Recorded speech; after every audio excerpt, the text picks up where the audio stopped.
नमस्कार मित्रों, जय भोलेनाथ, जय गुरुदेव। आप सभी लोग कैसे हैं? उम्मीद है कि आप सब अच्छे होंगे। मित्रों, आप सभी का हमारे चैनल पर हार्दिक हार्दिक अभिनंदन है, स्वागत है। तो जैसा कि आप सभी को मालूम है कि हम अपने चैनल के माध्यम से धन से संबंधित जो भी समस्याएं हैं उन्हें दूर करने की छोटी सी छोटी और सरल से सरल उपायों को या साधनाओं को आप तक लेकर के आते हैं, जिनका प्रयोग करके और जीवन के मुसीबतों से छुटकारा पा सकते हैं। मित्रों, आज के इस वीडियो में हम बहुत ही चमत्कारिक अप्सरा साधना को लेकर के आए हैं। यदि आप इस अप्सरा को खुश कर लेते हैं तो यह समझ लीजिए कि आपको और कोई साधना करने की आवश्यकता नहीं है। आज की वीडियो में हम इस अप्सरा को सिद्ध करने की विस्तार विधि व नियम बता रहे हैं। अगर आप इन नियमों का पालन करते हुए सही विधि से इस साधना को करते हैं तो यह अप्सरा बहुत जल्द ही सिद्ध हो जाती है। तो इस साधना को कैसे करना है, कब करना है, इसका क्या विधि है, क्या नियम है, इसमें क्या क्या सावधानियां बरतनी है, यह सब कुछ जानने के लिए वीडियो पर बने रहें और बिना स्किप करे इस वीडियो को पूरा देखें ताकि आपकी समझ में आ जाए और आप इस साधना को सिद्ध कर पाएं।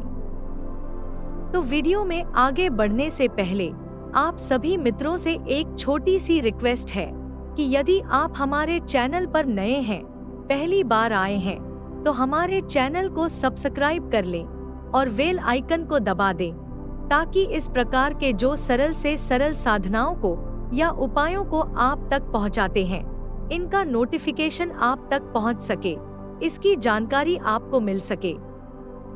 मित्रों, अप्सराएं भारतीय पौराणिक कथाओं और पुराणों में स्वर्ग की दिव्य और अद्वितीय सुंदरियों के रूप में वर्णित होती हैं। इनका जिक्र मुख्य रूप से हिंदू धर्म, बौद्ध धर्म और जैन धर्म की धार्मिक साहित्य और ग्रंथों में मिलता है। अप्सराएं मुख्यतः स्वर्ग में वास करती हैं और उन्हें देवताओं, ऋषियों और राजाओं के मनोरंजन के लिए नृत्य और संगीत की कला में निपुण माना जाता है। अप्सराएं अपने अद्वितीय सौंदर्य, मोह और कला कौशल के लिए विख्यात हैं। वे एक तरफ सुंदरता और आनंद का प्रतीक हैं, तो दूसरी तरफ उनके चरित्र में रहस्यमयता और शक्तियों का भी जिक्र किया गया है।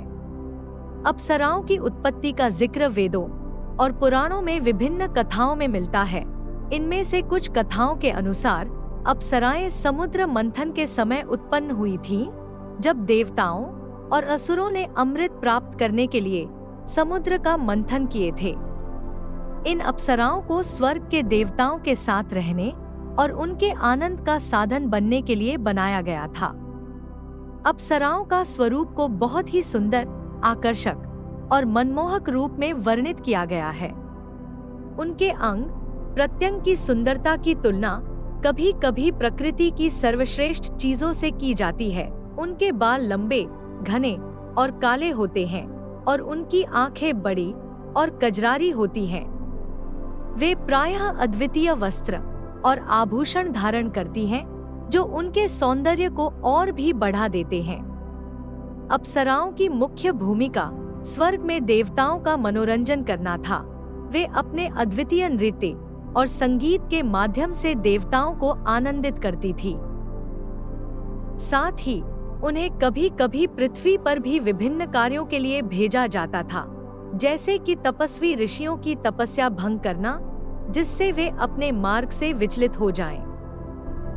कुछ कहानियों में अप्सराओं को प्रेम और वासना का प्रतीक भी माना गया है। उदाहरण के लिए महाभारत और रामायण जैसे ग्रंथों में अप्सराओं की कथा मिलती है, जहां वे अपनी सुंदरता के कारण कई राजा और ऋषियों को मोहित करती हैं।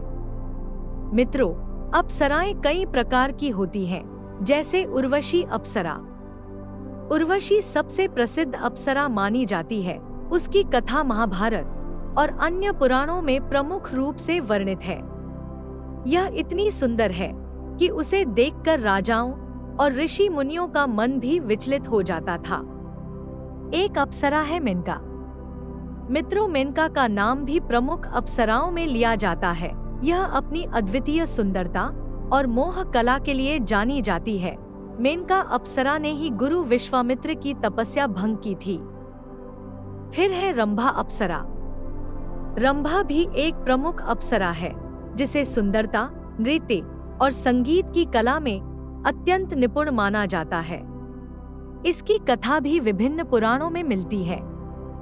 तिलोत्तमा अप्सरा का जिक्र भी प्रमुख अप्सराओं में किया जाता है। उसे भगवान ब्रह्मा ने विभिन्न सुंदरताओं के अंश से बनाया था, इसीलिए उसका नाम तिलोत्तमा पड़ा। एक है घृताची अप्सरा। घृताची भी एक प्रमुख अप्सरा है, जिसे विभिन्न ऋषियों की तपस्या को भंग करने के लिए भेजा जाता था। मित्रों, अप्सराओं का केवल पौराणिक और धार्मिक महत्व ही नहीं है, बल्कि वे भारतीय संस्कृति और कला में भी गहरे रूप में जड़ी हुई हैं। भारतीय नृत्य, संगीत और कला में अप्सराओं के सौंदर्य और उनकी कथाओं का अक्सर चित्रण किया जाता है। मंदिरों की मूर्तियों में भी अप्सराओं की छवियां बनाई जाती रही हैं, जो उनकी अनंत सुंदरता और कला की याद दिलाती हैं। अप्सराएं केवल मनोरंजन और सौंदर्य का प्रतीक नहीं है, बल्कि वे जीवन के कई दार्शनिक और आध्यात्मिक पहलुओं का भी प्रतिनिधित्व करती हैं। उनका अस्तित्व दर्शाता है कि स्वर्ग या दिव्यता में भी मोह और वासना जैसे तत्व मौजूद होते हैं। वे यह भी दर्शाती हैं कि हर चीज का अपना समय और स्थान होता है और कोई भी चीज स्थायी नहीं होती। मित्रों, यह अप्सराएं सतयुग, त्रेता और द्वापर युग में पृथ्वी पर आती रही है और इस कलयुग में भी आती हैं। लेकिन उन्हें बुलाने के लिए उनका जो साधना है, जो उपाय हैं, उन्हें आपको श्रद्धा और विश्वास के साथ करना पड़ता है। यदि आप श्रद्धा और विश्वास के साथ इन उपायों को या साधनाओं को सही विधि विधान से करते हैं, तो यह अप्सरा इस कलयुग में भी आती हैं और अपने साधक के हर मनोकामनाओं को पूर्ण करती हैं। घृताची अप्सरा साधना एक प्राचीन तांत्रिक साधना है, जिसमें साधक घृताची अप्सरा का आह्वान करता है। यह साधना विशिष्ट तांत्रिक प्रक्रियाओं और मंत्रों के माध्यम से की जाती है, जिससे साधक को विशेष सिद्धियों और लाभों की प्राप्ति होती है। यह साधना साधक के जीवन में सुख, समृद्धि, आकर्षण और अन्य आध्यात्मिक लाभ प्रदान करती है।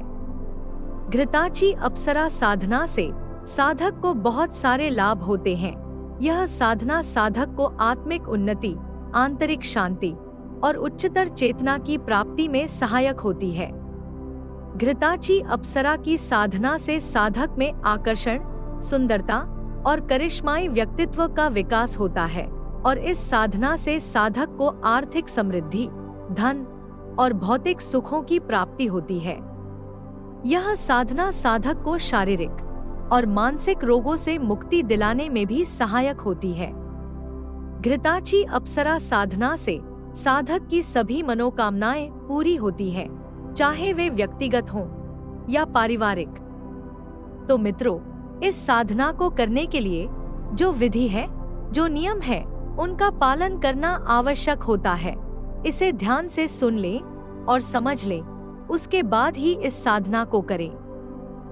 तो इस साधना में समय और स्थान का विशेष ध्यान देना है। तो आइए जानते हैं कि इस साधना को कब, कहां और कितना टाइम करना है।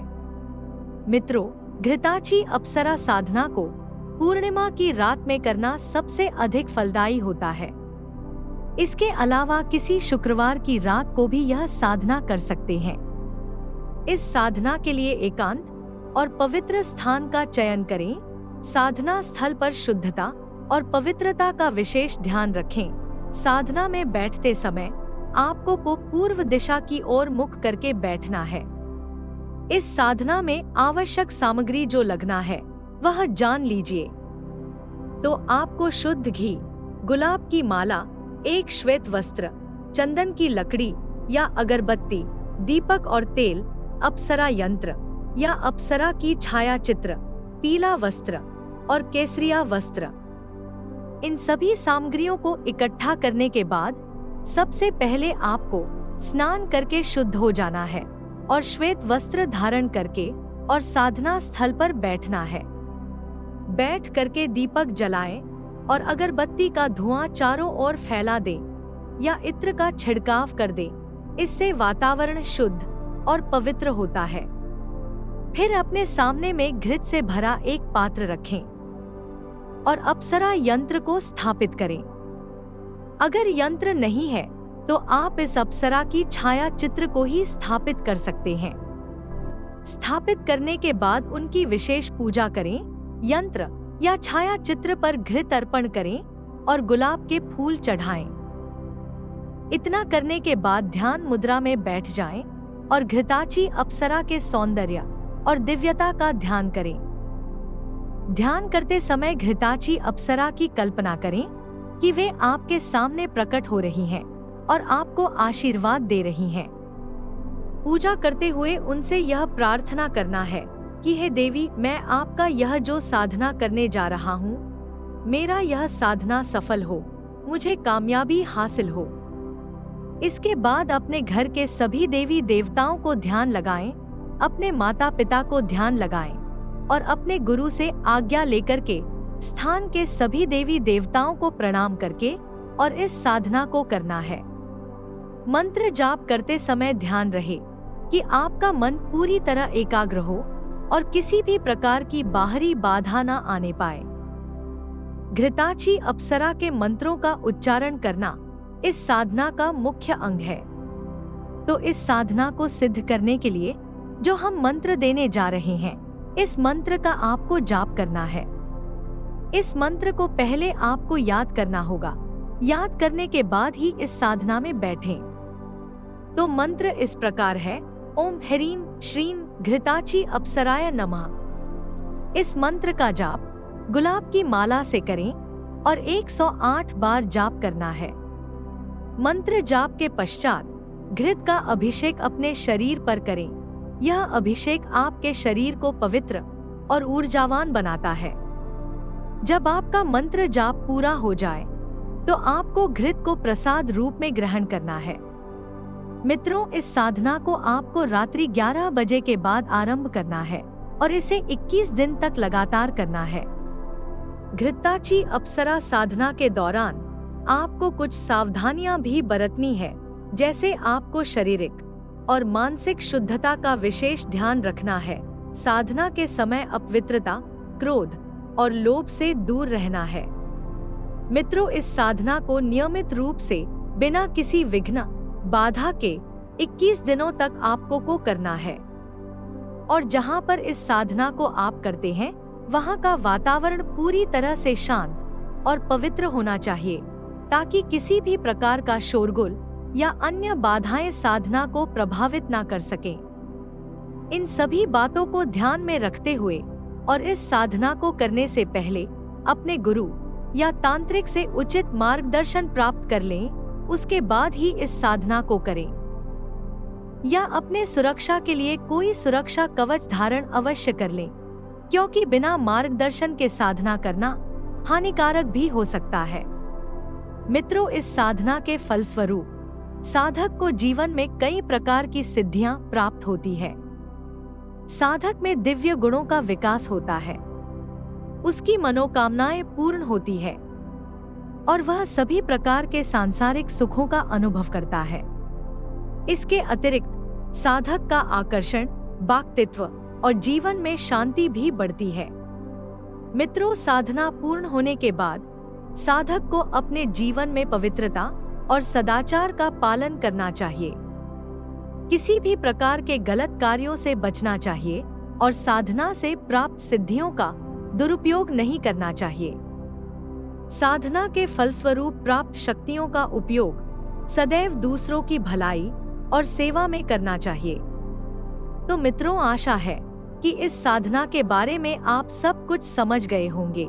यदि समझ में ना आए तो इस वीडियो को दोबारा देख करके और अच्छा से समझ लें, उसके बाद ही इस साधना को करें। तो आज की वीडियो में बस इतना ही। उम्मीद है कि वीडियो अच्छा लगा होगा। यदि वीडियो अच्छा लगा है तो इस वीडियो को लाइक करें और हमारे चैनल को सब्सक्राइब करना ना भूलें। तो कल फिर मिलेंगे एक नए उपाय के साथ। तब तक के लिए जय भोलेनाथ, जय गुरुदेव।